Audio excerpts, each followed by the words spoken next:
కాకినాడను green సిటీగా తీర్చిదిద్దే లక్ష్యంతో మన ఊరు ఫౌండేషన్ ట్రస్ట్ గా నమోదు కాకినాడను రాబోయే 10 సంవత్సరాల్లో గ్రీన్ సిటీగా మార్చాలనే దృఢ సంకల్పంతో 2 సంవత్సరాల క్రితం ప్రారంభమైన మన ఊరు ఫౌండేషన్ ను ట్రస్ట్ గా అధికారికంగా నమోదు చేసినట్టు ట్రస్ట్ చైర్మన్ ఎం విద్యాసాగర్ తెలిపారు. కాకినాడ రిజిస్టర్ ఆఫీస్ లో ట్రస్ట్ రిజిస్ట్రేషన్ కార్యక్రమాన్ని పూర్తి చేసుకున్న సందర్భంగా ఆయన మీడియాతో మాట్లాడారు. కాకినాడ రిజిస్టర్ ఆఫీస్ లో ట్రస్ట్ రిజిస్ట్రేషన్ కార్యక్రమాన్ని పూర్తి చేసుకున్న సందర్భంగా ఆయన మీడియాతో మాట్లాడారు.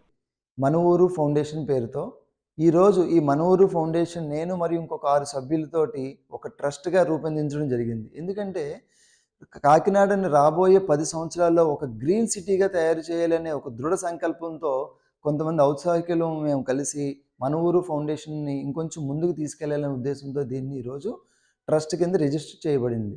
ఈ మన ఊరు ఫౌండేషన్ ఒక ముఖ్య ఉద్దేశం ఏంటంటే కాకినాడలో గ్రీనరీ పెంచే విధంగా, అలాగే ప్లాస్టిక్ వినియోగం తగ్గించి ప్లాస్టిక్ వినియోగంపై అంటే రీసైకిల్, రెడ్యూస్, రీయూజ్ అనేవంటి కార్యక్రమాల మీద ప్రజలకు అవగాహన కల్పించేలాగా, గ్రౌండ్ వాటర్ రీఛార్జ్ అంటే వర్షాలు పడినప్పుడు ఈ వాటర్ భూమిలోకి వెళ్ళే విధంగా ఇంకుడు గుంతలు కానీ వేరే ఏ రూపంలోనన్నా గ్రౌండ్ వాటర్ లెవెల్స్ పెరిగే విధంగా ఇలాంటి ప్లాస్టిక్ మీద, వాటర్ మీద, గ్రీనరీ మీద కార్యక్రమాలు చేపట్టి రాబోయే 10 సంవత్సరాల్లో కాకినాడ ఒక మంచి లివింగ్ సిటీగా చేయాలనే ఉద్దేశంతో ఈ మన ఊరు ఫౌండేషన్ని ఈరోజు రిజిస్టర్ చేసి ఇంకొంచెం ముందుకు తీసుకెళ్లాలనే ఉద్దేశంతో మేమందరం ఉన్నాం.